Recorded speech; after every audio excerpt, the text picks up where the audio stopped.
వాడే వెంకటేశుడనే వాడే వీడు. ఉపోద్ఘాతం. ఈ సంకీర్తనలో అన్నమయ్య పరమాత్మ యొక్క భక్తవత్సలతను చాటి చెప్పారు.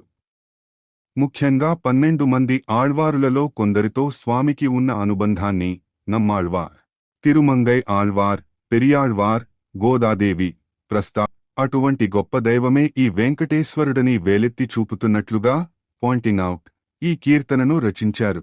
తెలుగు సారాంశం. కుడి చేతిలో తీక్షణమైన సుదర్శన చక్రాన్ని ధరించిన వాడే ఈ వెంకటేశ్వరుడు.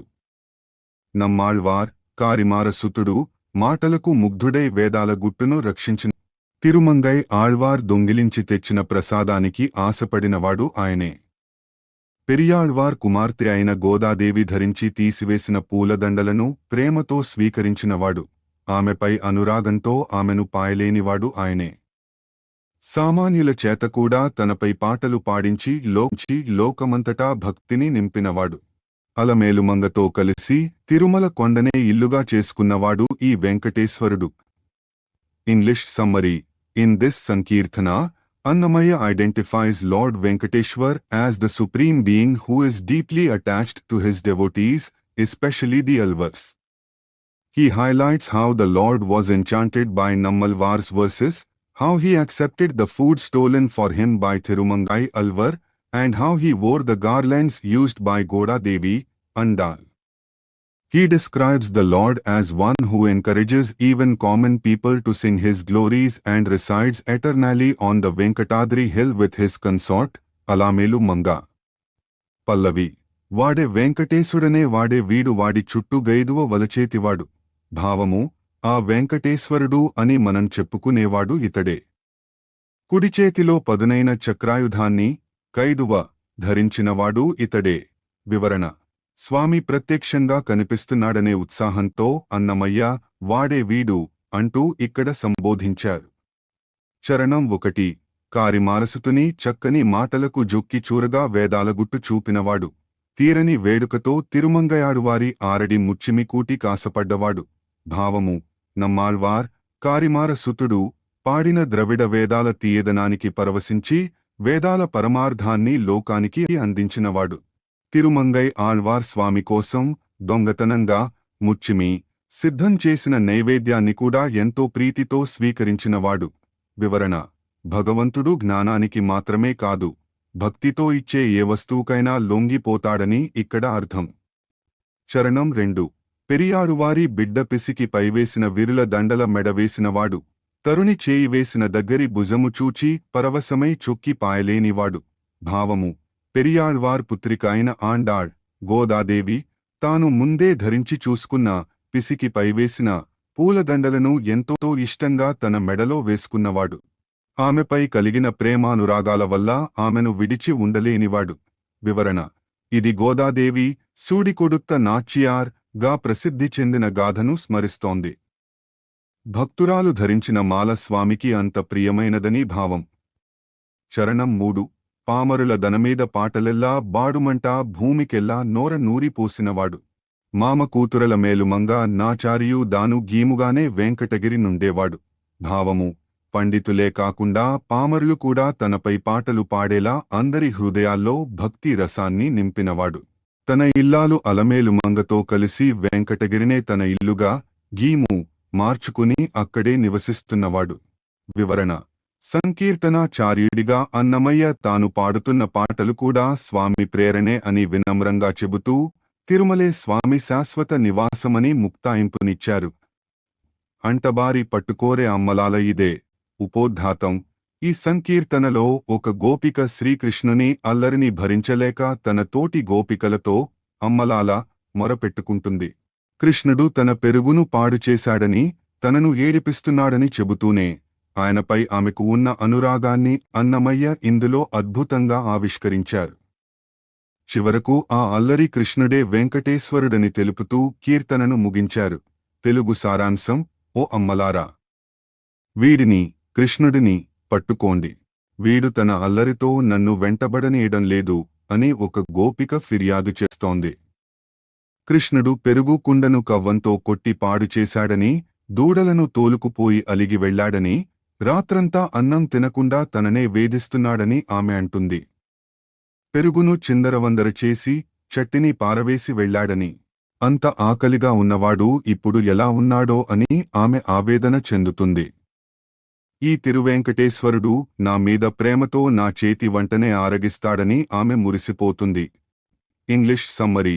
In this Sankirtana, Annamaya depicts a gopi complaining about Lord Krishna's mischievous acts to her friends.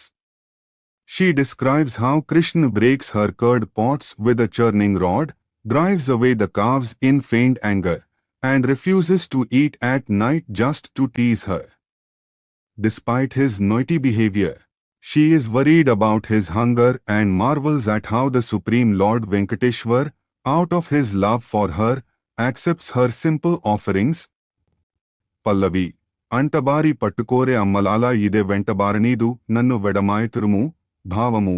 ఓ గోపికలారా, వీడిని దగ్గరకు వెళ్లి పట్టుకోండి. ఈ మాయగాడు నన్ను తన వెంట పడనీయకుండా చేస్తున్నాడు, నన్ను ఏడిపిస్తున్నాడు. వివరణ. కృష్ణుని అల్లరిని భరించలే. అదే సమయంలో ఆయన్ని వదిలి ఉండలేక ఆ గోపిక పడే తీయని వేదన ఇక్కడ కనిపిస్తుంది. చరణం 1.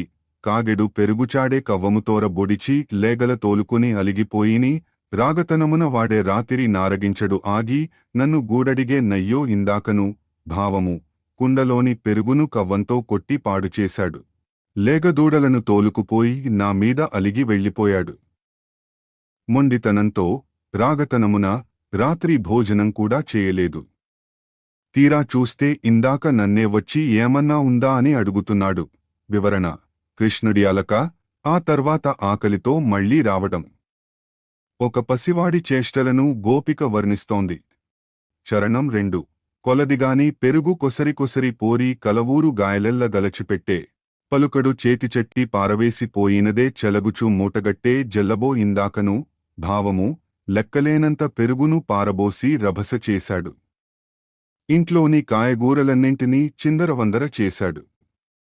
ఏమీ మాట్లాడకుండా చేతిలోని చట్టిని పారవేసి వెళ్ళిపోయాడు. ఇందాక చూస్తే తన అల్లరినంతా ఒక మూటగట్టుకుని, దాచుకుని వెళ్తున్నాడు. వివరణ. కృష్ణుడు ఇంట్లో చేసిన విధ్వంసాన్ని, ఆయన మౌనాన్ని గోపిక ఫిర్యాదు రూపంలో వివరిస్తోంది. చరణం 3. మట్టుపడ కిటు నూరుమారులైనా నారగించు ఇట్టే ఇందరిలోని నాన్నాళ్లును, వెట్టికి నా కొరకుగా వెంకటేశుడారగించే ఎట్టు నే డాకట ధరించెనో ఇందాకను. భావము. తృప్తి కలగకుండా ఎన్నిసార్లైనా తినేవాడు వీడు. ఇన్ని రోజులుగా అందరిలోనూ ఉంటూ, నా మీద ఉన్న ప్రేమ వెట్టి కొద్దీ ఈ వెంకటేశ్వరుడు నేను పెట్టిందే తింటున్నాడు. పాపం, ఇందాకటి నుండి ఏమీ తినకుండా ఆకలితో ఎలా ఉన్నాడో కదా. వివరణ. కీర్తన ముగింపులో గోపికకు కృష్ణునిపై ఉన్న వాత్సల్యం బయటపడుతుంది. తనను ఇబ్బంది పెట్టినా, ఆయన ఆకలితో ఉన్నాడనే బాధే ఆమెలో ఎక్కువగా ఉంది. ఆయనే సాక్షాత్తు వెంకటేశ్వరుడని అన్నమయ్య ఇక్కడ స్పష్టం చేశారు. ఏమో తెలిసెగాని ఈ జీవుడు, ఉపోద్ఘాతం, ఈ కీర్తనలో అన్నమయ్య జీవుని, మనిషిని ఉద్దేశించి వ్యాఖ్యానించారు. మనిషికి లోకజ్ఞానం ఎంతో ఉన్నా తనను తాను తెలుసుకునే ఆత్మజ్ఞానం లేదని, శాశ్వతమైన ఆనందాన్ని ఇచ్చే దైవచింతనను విడిచి తాత్కాలిక సుఖాల వెంట పడుతున్నాడని ఈ కీర్తన ద్వారా హెచ్చరించారు. తెలుగు సారాంశం. ఈ జీవుడు ఏవో విషయాలు తెలుసుకుంటున్నాడు కాని అసలైన జ్ఞానవిద్యను మాత్రం నేర్చుకోలేకపోతున్నాడు. కపట బుద్ధులు నేర్చుకున్నాడు కాని నిజమైన సుఖాన్ని ఎరుగడు. రుచిలేని విషయాలనే ఆస్వాదిస్తున్నాడు కాని అమృతం వంటి దైవభక్తిని కోరడు. కేవలం కడుపు నింపుకోవడానికే కష్టపడుతున్నాడు కాని జన్మజన్మలకు తోడుండే పుణ్యము అనే జీతాన్ని సంపాదించుకోడు. కళ్లముందే మాయలు చూస్తూ మురిసిపోతున్నాడే తప్ప శ్రీవేంకటేశ్వరుని తెలుసుకోలేకపోతున్నాడు. English summary. In this Sankirtana, Annamaya reflects on the ignorance of the human soul, Jiva. He laments that while humans learn many worldly deceits, they fail to acquire the supreme spiritual knowledge. The soul chases temporary pleasures and works hard only for physical sustenance, belly-filling, while ignoring the eternal salary of salvation. Annamaya concludes that despite seeing the truth, the soul remains enchanted by worldly illusions and fails to surrender to Lord Venkateshwar. Pallavi. ఏమో తెలిసెగాని ఈ జీవుడు నేమంపు నెరవిద్య నేరడాయ. భావము: ఈ జీవుడికి ఏవేవో అనవసరమైన విషయాలు తెలుస్తున్నాయి కాని క్రమశిక్షణతో కూడిన అసలైన జ్ఞాన విద్యను, ఆధ్యాత్మిక విద్య మాత్రం నేర్చుకోవడం లేదు. వివరణ: ప్రాపంచిక విద్యలు మనిషికి బ్రతుకుదెరువునిస్తాయి కాని జన్మరాహిత్యాన్ని ఇచ్చే విద్యను మనిషి నిర్లక్ష్యం చేస్తున్నాడని భావం. చరణం 1. కపటాలే నేరిచెగాని జీవుడు ఎప్పుడైనా నిజసుఖ మెనగడాయ. కవురులే చవిగొనెగాని జీవుడు అపరిమితామృత మానడాయ. భావము: ఈ జీవుడు ఇతరులను మోసం చేసే కపటత్వాలు నేర్చుకున్నాడే తప్ప ఎన్నడూ ఆత్మశాంతినిచ్చే నిజమైన సుఖాన్ని తెలుసుకోలేదు. రుచిలేని చెత్తాచెదారాన్ని కవురులు ఆస్వాదిస్తున్నాడే తప్ప భగవంతుడనే అంతులేని అమృతాన్ని తాగడం లేదు. వివరణ: లోకంలోని ఆకర్షణలు తాత్కాలికమని, దైవభక్తి మాత్రమే అమృతం వంటిదని అన్నమయ్య పోలిక. చరణం 2. కడలనే తిరిగిగాని జీవుడు నడుము మొదలు జూచి నడవరడాయ. కడుపు కూటికే పోయిగాని జీవుడు చెడని జీతము పొంత జేరరడాయ. భావము: ఈ జీవుడు లోకమంతా తిరుగుతున్నాడు కాని అసలు మొదలు భగవంతుడు ఎక్కడో, మధ్య మార్గం ఏమిటో తెలుసుకోడు. కేవలం కడుపు నింపుకోవడానికి, భౌతిక అవసరాల కోసం పరిగెత్తుతున్నాడు కాని ఎన్నటికీ తరిగిపోని మోక్షం అనే జీతము ఇచ్చే యజమానిని చేరడం లేదు. వివరణ: లౌకిక ఉద్యోగాల కోసం పడే తాపత్రయం భగవంతుని సేవ కోసం పడకపోవడాన్ని అన్నమయ్య ఇక్కడ ప్రశ్నించారు. చరణం 3. కనియు గానకపోయగాని జీవుడు దినము వెంకటపతి దెలియరడాయ. కనుమాయలనే చొక్కెగాని జీవుడు తనియనిట్టే మంచిదరి జేరరడాయ. భావము: కళ్ల ముందు అంతా కనిపిస్తున్నా చూడలేనట్లుగా ఉంటూ ఈ జీవుడు ప్రతిరోజూ శ్రీవెంకటేశ్వరుని తలచుకోవడం లేదు. కనిపించే మాయా లోకంలోనే మునిగిపోతున్నాడే తప్ప తృప్తినిచ్చే పవిత్రమైన మోక్షం అనే ఒడ్డుకు చేరడం లేదు. వివరణ: సర్వాంతర్యామి అయిన వెంకటేశ్వరుని గుర్తించడమే జీవుని అసలైన లక్ష్యం కావాలని అన్నమయ్య ముక్తాయింపునిచ్చారు. తనదీగాక ఇందరిదీగాక ఉపోద్ఘాతం ఈ సంకీర్తనలో అన్నమయ్య దేహ వైరాగ్యాన్ని ప్రబోధించారు. మనిషి తన శరీరాన్ని తనది అనుకుంటాడు కాని అది పంచభూతాలకు, ఇంద్రియాలకు ఆశ్రయం మాత్రమే. ఎన్ని అనుభవించినా తృప్తి చెందని ఇంద్రియాల నిజాన్ని, భగవత్ చింతన లేని జీవితం ఎలా వ్యర్థమవుతుందో ఇందులో అద్భుతమైన పోలికలతో వివరించారు. తెలుగు సారాంశం: ఈ శరీరం పూర్తిగా తనదీ కాదు, ఇటు లోకానిదీ కాదు, ఇది అశాశ్వతమైనది. ఎంత తిన్నా కడుపు నిండదు, ఎన్ని చూసినా కన్ను తృప్తి చెందదు. అనుభవించే సుఖాలన్నీ కాల్చిన ఇనుము మీద పడ్డ నీటి చుక్కల్లా ఆవిరైపోతున్నాయి. కోరికలు తీరవు, అలసట తెలియదు. ఇన్నిటి మధ్య చిక్కుకున్న జీవుడికి మోక్షాన్ని ఇచ్చే శ్రీవెంకటేశ్వరుని తలచుకోవాలనే బుద్ధి మాత్రం కలగడం లేదు. ఆ జ్ఞానమే అసలైన స్ని అన్నమయ్య హెచ్చరిస్తున్నారు. English summary: in this Sankirtana, Annamaya reflects on the futility of physical existence and the insatiable nature of human senses. He argues that the body belongs neither to the individual nor to the world entirely, as it is transient. He compares worldly pleasures to water drops falling on hot iron, vanishing instantly. Despite constant consumption, the senses are never satisfied. Annamaya laments that even with such realizations, the soul struggles to fix its thoughts on Lord Venkateshwar, which is the only way to attain true liberation. Pallavi: Tanadigaaka indaridigaaka tanuvella bailai daricheradu. Bhavamu: ఈ శరీరం కేవలం తనది మాత్రమే కాదు, అలాగని ఇతరులందరిదీ కాదు. ఇది అంతా శూన్యం, బయలు వంటిది, ఎక్కడా స్థిరంగా దరిచేరదు, శాశ్వతం కాదు. వివరణ: మనిషి దేహంచభూతాల కలయిక అని, మరణానంతరం అవి దేని దారిలో అవి కలిసిపోతాయని, కాబట్టి శరీరంపై మమకారం వదలాలని భావం. చరణం 1. కడుపు నిండదు కన్ను దనియదు కడగి లోనియాకలియు బోదు, సడిబడి కుడిచిన కుడుపెల్ల నినుము గుడిచిన నీరై కొల్లబోయే. భావము: ఎంత తిన్నా కడుపు నిండదు, మళ్లీ ఆకలి వేస్తుంది. ఎన్ని అందాలు చూసినా కన్ను తృప్తి చెందదు. లోపల ఉండే కోరిక అనే ఆకలి అస్సలు తగ్గదు. మనం అనుభవించే ఈ భోగాలన్నీ ఎర్రగా కాలిన ఇనుముపై పోసిన నీరులా వెనువెంటనే ఆవిరైపోతున్నాయి. వివరణ: భౌతిక సుఖాలు తాత్కాలికమని, అవి మనిషికి అసలైన తృప్తిని ఇవ్వలేవని అన్నమయ్య ఇక్కడ స్పష్టం చేశారు. చరణం 2. చవియు తీరదు చలము బాయదు లవలేసమైన నొల్లకపోదు, చివచివ నోటికడవలోని నీరే కవకవ నవీచుగారీని. భావము: రుచుల మీద ఆశ చావదు, పంతం, చలము వదలదు.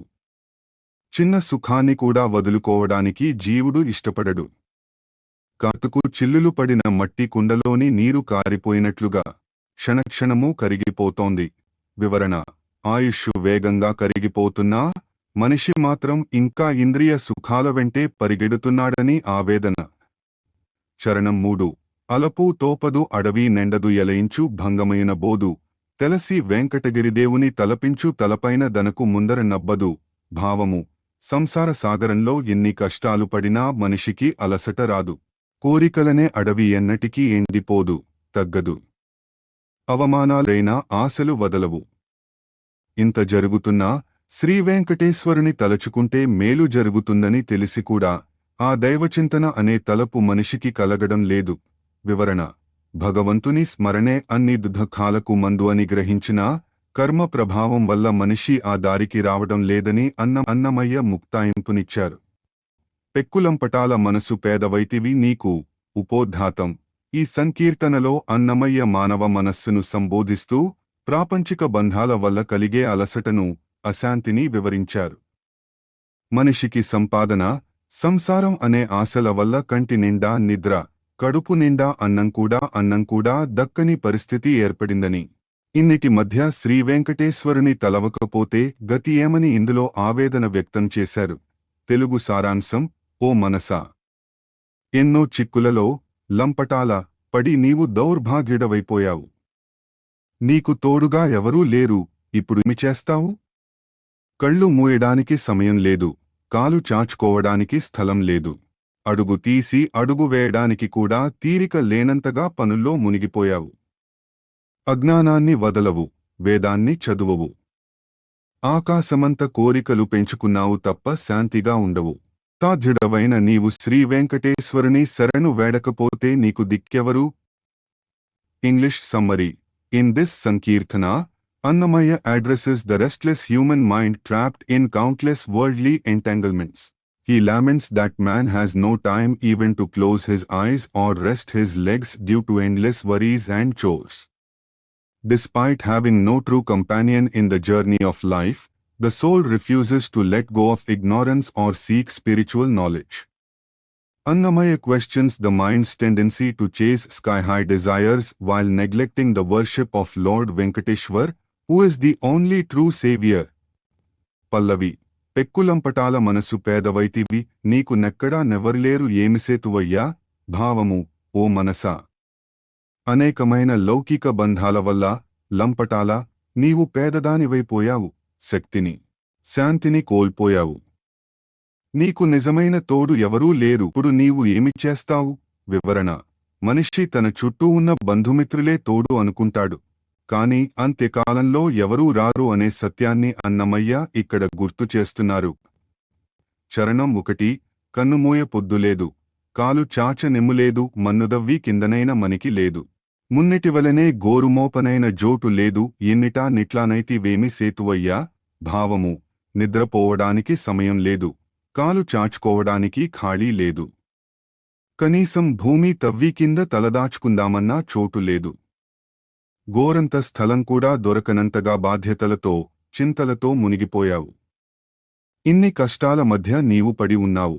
నీకు విముక్తి ఎలా? వివరణ: లౌకిక జీవితంలో మనిషి ఎంత బిజీగా అయిపోయాడంటే కనీసం ఆత్మచింతన చేసేంత తీరిక కూడా లేకుండా పోయిందని భావం. చరణం 2. అడుగిడగన్నవ్వల లేదు, అండనైన నుండలేదు, పుడమి గూడు గుడువనైన పొద్దులేదు, వెడగుదనము విడువలేదు, వేదమైన జదువలేదు, ఎడపదడప నిట్ల నీకు నేమిసేతువయ్యా. భావము: అడుగు ముందుకు వేయడానికి తోడు లేదు, కనీసం ఎవరి అండనైనా ఉందామంటే కుదరడం లేదు. హాయిగా అన్నం తినడానికి కూడా సమయం లేదు. మూర్ఖత్వాన్ని, వెడగుదనము వదలవు, ధర్మశాస్త్రాలను చదవవు. ఇలాంటి అస్థిరమైన స్థితిలో నీవు ఏమి చేస్తావు? వివరణ: దైవచింతన లేని మనిషి పడే ఆరాటం అంతా వృధా అని అన్నమయ్య ఇక్కడ స్పష్టం చేస్తూ. చరణం 3. ఉప్పరములు మానియైన నుండలేదు లోకమందు నిప్పుడైన నీ విహరమిట్ల నాయను చెప్పనరుదు నీ గుణాలు శ్రీ వెంకటేశ ఇట్లనెప్పుడునూ ఘనుడ వరయ నేమిసేతువయ్యా. భావము: ఆకాశమంత గాలిమేడలు ఉప్పరములు కట్టడం మానవు. లోకంలో నీ తిరుగుడు ఇలాగే ఉంది. ఓ శ్రీ వెంకటేశ్వర, నీవు గొప్పవాడివి, కాని నా మనస్సు యొక్క వింత గుణాలు చెప్పడానికి వీలు కానంతగా అజ్ఞానంలో ఉన్నాయి. ఇలాంటి స్థితిలో ఉన్న నన్ను నీవే రక్షించాలి. వివరణ: మనస్సు ఎప్పుడూ లేనిపోని ఊహల్లో విహరిస్తూ ఉంటుంది. మనస్సును శ్రీ వెంకటేశ్వరుని పాదాలకు అంకితం చేస్తేనే శాంతి కలుగుతుందని ముక్తాయింపు.